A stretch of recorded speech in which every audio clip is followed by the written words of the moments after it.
My name is Mandy Moore. I'm 60 years old, a mother, a widow, and for the last 2 decades, a quiet powerhouse in the property management world. I don't say that to brag, it's just a fact. I worked my way up from nothing after my husband died. I built my business with grit, grace, and one phone call at a time. But none of that mattered to them. Because to them, I wasn't Mandy Moore, entrepreneur, provider, and loyal friend.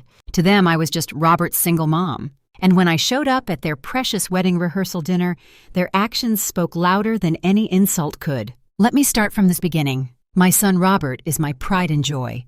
He's 30 now, works in finance at a major firm downtown, and has the same quiet determination his father had. Robert was only 6 when I lost Howard. Cancer doesn't care how old your kids are or how many bills you've got stacked on the kitchen counter. I raised Robert alone. No handouts, no shortcuts, just long days and longer nights. And I never once resented it. When he met Angela Morris, I was cautiously optimistic. She was beautiful, smart, polite, in that overly rehearsed way that always made me a bit uneasy. But Robert seemed happy, so I kept my reservations to myself. Until the rehearsal dinner. That was the day everything changed. The dinner was held at a high-end restaurant I actually knew quite well. I'd negotiated leasing contracts with the owner years ago. I arrived early, as I always do, wearing a modest but elegant black dress and my favorite string of pearls. The host greeted me warmly. "Mandy Moore, it's been a while," I smiled. "Still making the best truffle ravioli in town?" He laughed.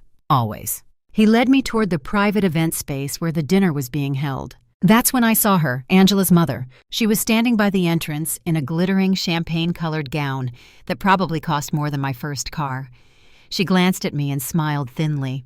"You must be Robert's mom," she said, her voice dripping with condescension. "Yes," I replied, "and you must be Angela's." She didn't offer a hand. Instead, she looked me up and down like she was scanning a barcode. "We weren't sure you'd come," she said.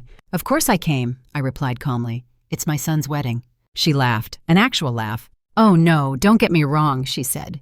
"We just weren't sure you'd be comfortable in a place like this." My stomach tightened, but I smiled.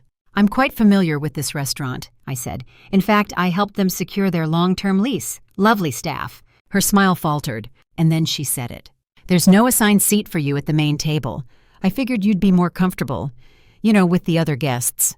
The other guests? There were only 20 people in the room. The main table seated 12, and I wasn't one of them. I blinked slowly. "Excuse me?" She waved her hand like it was no big deal. "Angela and I talked about it. She thought you'd prefer not to be overwhelmed." Overwhelmed? By sitting next to my own son at his wedding rehearsal dinner? I felt heat rise to my cheeks, but I didn't raise my voice. Instead, I looked her dead in the eyes and said, "I appreciate your concern, but I think I'll choose where I sit." Before she could respond, the restaurant owner returned. "Mandy, the chef would love to say hello before we get started. Shall I bring him over?" I turned to Angela's mother. "You don't mind, do you?" Her mouth opened, then closed again. She said nothing. That night, I didn't sit at the other table. I sat with my son. Robert gave me a puzzled look when I took the seat next to him. "I thought you were sitting over there," he whispered, nodding toward the back of the room. "I changed my mind," I said softly. He looked like he wanted to say more, but Angela appeared and plastered on a smile. "Glad you could join us, Mandy," she said. Her voice was sweet, but her eyes weren't. I simply smiled back. Wouldn't miss it. The rest of the evening passed in a blur of awkward small talk and champagne toasts. Angela's family went out of their way to emphasize their accomplishments. Her father's bank position, her mother's charity events, her uncle's collection of vintage yachts. It was all so performative I almost laughed. But I stayed composed, because I knew something none of them did. I knew the restaurant wasn't just where I had a table. It was where I had roots. I'd helped this place survive its first year, referred clients, paid for staff meals during the pandemic. The owner once called me the reason he kept his doors open. And yet, to Angela's mother, I was just the poor single mom in a basic black dress. As I left the restaurant that night, the host pressed a handwritten note into my hand. "From the chef," he whispered. It read, "Mandy, your kindness fed this place before money ever did. The real VIP is you." I smiled, and I knew deep down this story wasn't over. Not even close. The morning of the wedding was sunny and cool, the kind of morning that feels calm on the outside, but deep down you know something's coming. I arrived at the venue early again. I always do. It was a gorgeous, estate-style property just outside the city. Elegant marble floors, tall windows, a wide garden path lined with white roses. I wore a soft navy gown, understated but refined, a silver pendant around my neck, the same one Howard had given me on our 10th anniversary. Robert had reserved a car service for me, which I appreciated, and when I arrived, I walked straight to the event coordinator to offer help with any final details. She blinked at me in surprise. "Oh, Mrs. Moore, I was told you wouldn't be involved in the pre-ceremony prep." My smile didn't falter. "I wouldn't miss it. Is the florist here yet?" She nodded. "Angela's mother already gave instructions." Of course she did. I found my seat card near the back of the aisle, 4 rows behind Angela's cousins. I stared at the little piece of cardstock for a long time. Mandy Moore, family guest, not mother of the groom, not even parent, just family guest. I felt the heat rise in my chest. Still, I took my seat and waited. Robert didn't know about this. I was certain. He'd never let this happen on purpose. But I also knew he was in the middle of a carefully orchestrated event, one that Angela's family clearly had full control over. So I stayed quiet. For now, the ceremony was lovely. Angela walked down the aisle like she was floating. Her gown was stunning, her makeup perfect. Robert looked handsome and nervous.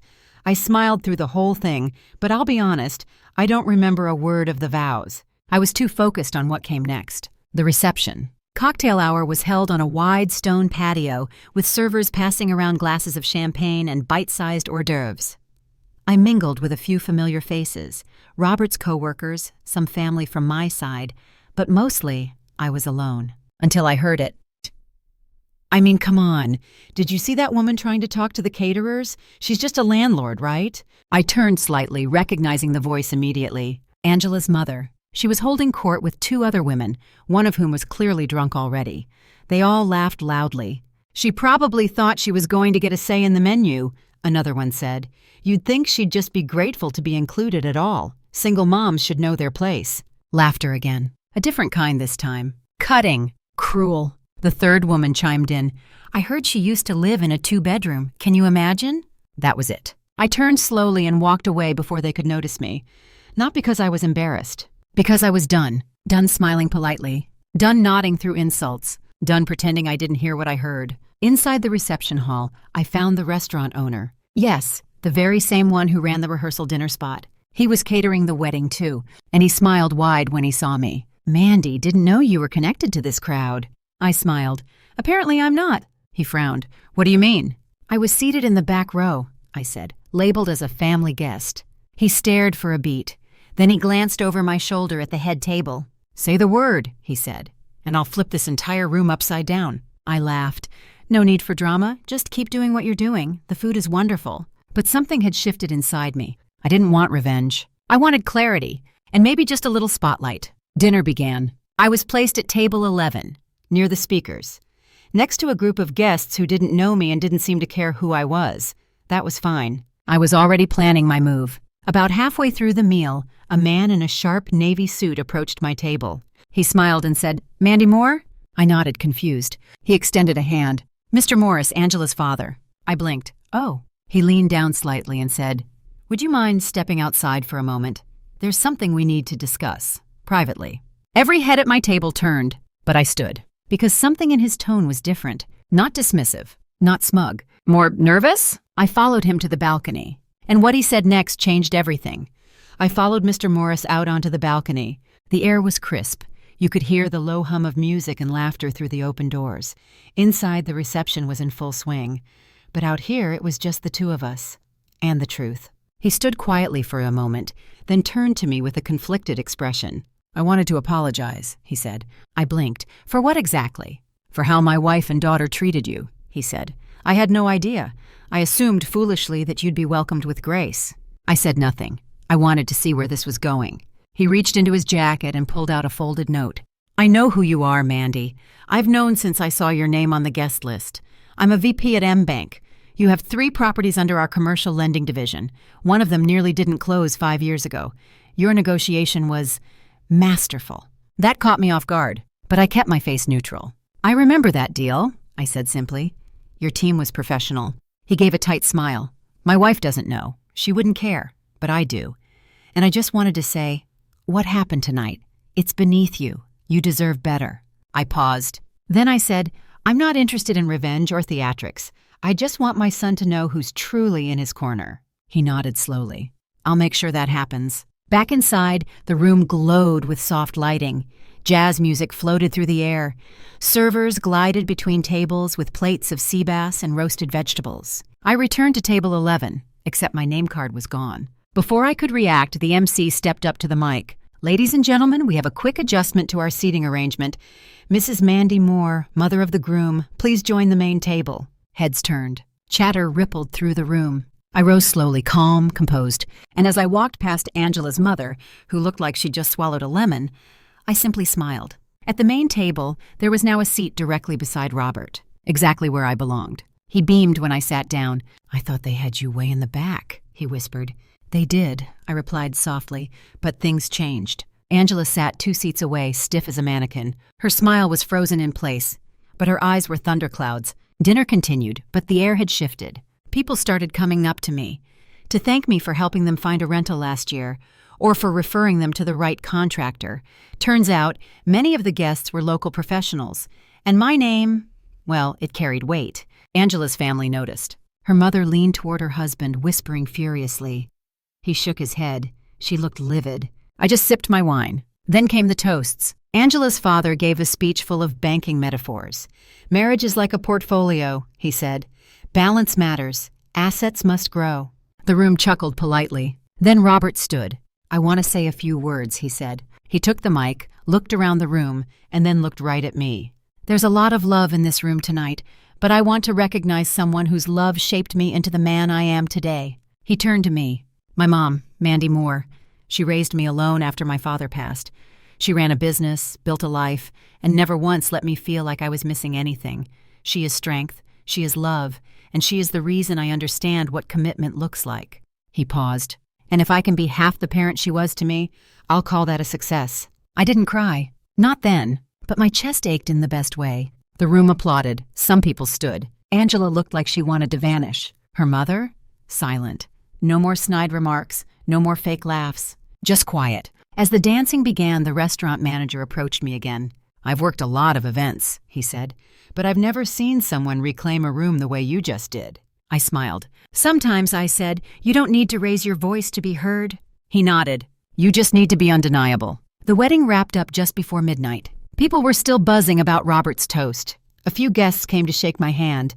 Others offered warm smiles as they left. Angela's mother avoided eye contact. Angela tried to pretend the night hadn't unraveled, but you could see it in her tight smile and clipped words. As for me, I felt peaceful. Not triumphant, not smug, just grounded. Because I hadn't done anything loud or dramatic. I just reminded them who I was. 2 weeks later, Robert and Angela came over for dinner. Angela was noticeably quieter, not unfriendly, but cautious. She brought wine, helped set the table, even complimented my garden. I didn't hold grudges, but I didn't forget either. As we ate, she finally said it. "I'm sorry, Mandy." She didn't look at me. She said it while slicing her chicken. "For the rehearsal dinner, for the seating, for all of it." I set my fork down gently. "I appreciate that," I said, "and I hope you understand. What bothered me wasn't the seating chart." She looked up.